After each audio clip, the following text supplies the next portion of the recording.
Magandang umaga sa inyong lahat. Hello po.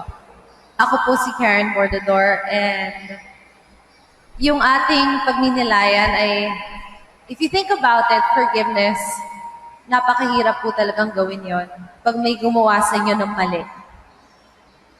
Ang hirap po talagang tingnan ng tao na alam nyo na may ginawang masama sa inyo. So, i-share ko po yung aking storya.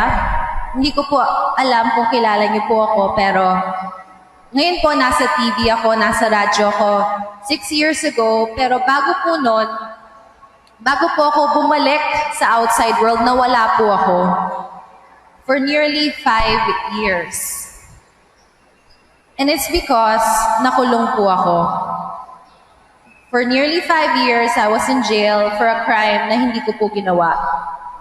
At baka nakita niyo po yun sa TV, sa news, na talagang ang pangit po talaga ng ginawang pangalan sa akin. Na isa daw po akong kriminal, na gumagawa daw po ako ng bagay na salot daw po ako sa lipunan, in other words. And I was the opposite of that. Because I was a person then who was very positive, palagi pong nag-empower ng mga tao na kasama ko. Palagi ko sinasabi sa mga nakikilala ko na you can be more in this world. So bakit ako? Why did it happen to me? Someone who doesn't do illegal things and who always helps others. Someone who has a very religious family actually. Ang daddy ko, lector. Ang nanay ko po, palaging nasa church. Dun po sa Makati. Sila po ay very much active sa church. Tapos mangyayari po sa akin yon. So for 5 years po yon. And in the news, siguro for 6 straight months, wala po silang ginawa kundi pinagpiestahan po ako, yung buong pamilya ko. And they said the worst things. And in the commandment, they said, "Thou shalt not bear false witness against your neighbor." But ang dami nag-point po na ginawa ko daw puto, and the media can paint a different picture of you. Alam niyo yan, pag may nagsabing na hindi maganda about you, paniniwalaan ka na ng buong community at ang dami na pong sasabihin sa'yo. And supposedly po, nung nakulong ako, sinabihan na ako na hindi ka magsastadya ng matagal. Actually, dahil hindi ka naman kasama sa kaso, hindi ka naman talaga target, at napunta ka lang sa lugar na yun, makakauwi ka in a week. Pero dahil nga, naging isang way to para ma-promote yung mga tao na nandun, napastay na po ako doon. So, imagine being in prison for that long of years for something you did not do. Ano kayang mararamdaman nyo? Imagine na mawala kayo sa mga bahay nyo, matanggalan kayo ng career, na pag-usapan kayo ng masama, at yung future mo, hindi mo alam kung meron pa. Can you imagine a life that everything has fallen apart and talagang wala kang hawak sa future mo? Ang hirap. Ang hirap talaga. To sleep in a bed na hindi man lang bed, na nasa lapag ka lang, na magkakadikit kayo. Do I deserve this? Na hindi ka makapili ng pagkain na gusto mo dahil ibibigay lang ang kaunting pagkain na binaalat nila sa mga preso. Iniisip mo, ano bang masamang ginawa ko sa mundong to deserve this?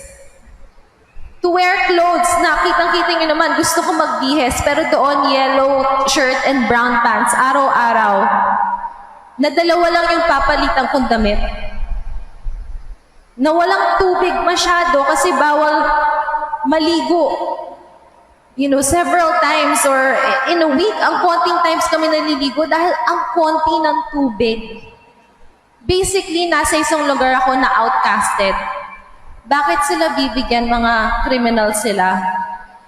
Bakit sila mamahalin ng tao? Wala, they don't deserve it. How can you forgive pag binigay sa inyo ang sitwasyon na yon na hindi mo deserve. So, while I'm in court, the whole time fighting for my freedom, napapakinggan ko yung mga sinasabi ng mga nagpalagay sa akin dun sa loob. At alam ko, lahat ng sinasabi nila ay kasinungalingan. Pero eventually, years later, na-realize ko, bakit ko bibigyan ng diin ang mga sinasabi nila? I realize God is bigger than everything that they're saying. God is bigger than my problem. And God is way bigger than what is happening to me. That there must be a reason as to why I'm here. Because you have to give a reason, and it's beyond you. Kasi we're all experiencing humanly things. What someone does against you, sometimes I feel na maybe they're not aware of the negative effects of it. Pero I went through a lot of dark times before I understood that. And prayer really helped. You know, in the outside world, nakakalimutan mo talaga si Lord sometimes when you get so busy. Pero pag nasa loob ka in solitude and you have nobody but yourself, you're not alone. Kasi God is there pala. And He will give clarity to you. So I started praying for everyone sa kaso ko. I prayed for my judge. I prayed for the police. I prayed for everyone speaking against me. I prayed for the prosecutor who used my case to elevate his position. I prayed for all of them. And I prayed that God, may they have a good life outside and may their hearts soften for me, that they will see the truth eventually. So my heart wasn't hardened by what happened to me, but instead I humbled myself. Kasi hindi mo malalaban ng hindi mo makalaban eh. This is beyond you, I realized. Na kahit sabihin ko yung totoo, wala talaga eh. May purpose si Lord. So I prayed. I continued to pray. Even though at first it was difficult, even include them in my prayers. And then eventually, things did light up years later. Although I did not want it to happen to them, biglang sa news, yung mga nagpalagay sa akin in jail, nakulong din sila eventually. 3 years later because of crimes that they did, like extortion and all that. And the prosecutor that was there was demoted eventually. So I did not use my hands in terms of justice. I did not have to use that. God found a way on His own. And we should never put justice in our hands because talaga si God has always a bigger plan that we will ever understand. And prior to this, okay, kasi as you can see, a lot of people ask me, may trauma ba ako? Kasi ang lalim ng pinagdaanan mo eh. For 5 years, nakulong ka, will you come out the same? They expect less of you, honestly. They do. They expect na I come out nakulang. They expect I come out afraid. They expect na I'm not the positive person that I was before. But interestingly, okay, just to let you guys see what I've really been through. When I was a lot younger, kinder to high school, nabully talaga ako. Sobrang nabully ako to the point na hindi ako maka-study, hindi ako makakuha ng good grades. I didn't have a good social life when I was a lot younger. And they said things about me that were very mababaw if you think about it.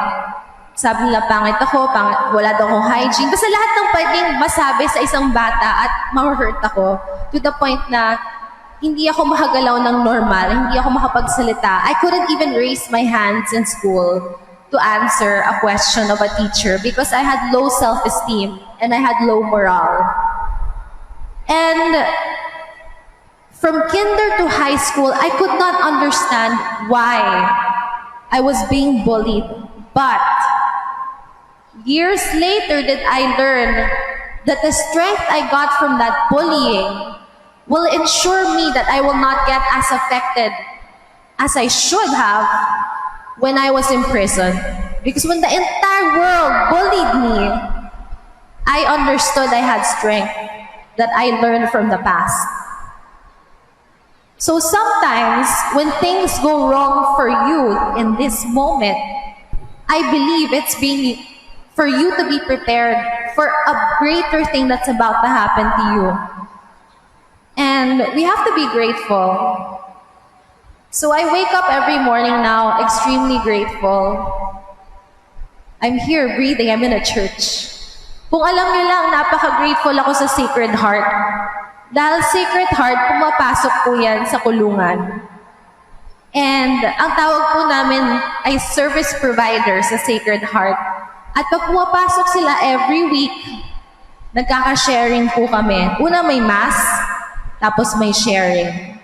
Alam niyo po ba, to visit prison will get you extra points in heaven. Kasi wala pong nag-visit dun eh. Pero ang Sacred Heart pumapasok po doon. And talagang yung feeling ng mga nasa loob, lumalighten up kasi may nakikinig po sa amin. Na importante po pala kami na gusto nyo pala na magkaroon pa kami ng second chance sa life. And that you believe that there's purpose. There's a purpose for why we're inside and why we should be out here for everyone else to see that we become better people. So back to forgiveness. It's so difficult to give, honestly. Pero firstly, I suppose, you have to forgive yourself. Kasi a lot of people forget na we're just human. And we don't intend to do bad in this world. So, yes, I was in prison. And malapit na po ako mag-birthday. It's going to be my second birthday in the outside world. So I feel like I'm gonna be a 2-year-old. Kasi I really restarted my life. And for everyone that has done wrong or was spoken wrong against me, I have already let that go. And if I saw them walking by, I just knew it was part of their life that they had to do. You know the story of the Pharaoh, dun sa 10 Commandments? Yung plagues rather, the plagues. And in the story in the Bible, yung Pharaoh, ginawang stubborn ni Lord. He made them so stubborn that the 10 plagues had to happen. And I feel like there are just bad things that had to happen. So a greater picture or his greater power can be seen. So I feel everyone plays a role in this world, that we cannot give hatred against one another because we just had to do certain things in order for the greater good of God to show. So, ayun po, I'm here in the outside world with all of you. Although you will never, I hope never to God that you will experience what I have experienced. Know that God is definitely with us in every step of the way.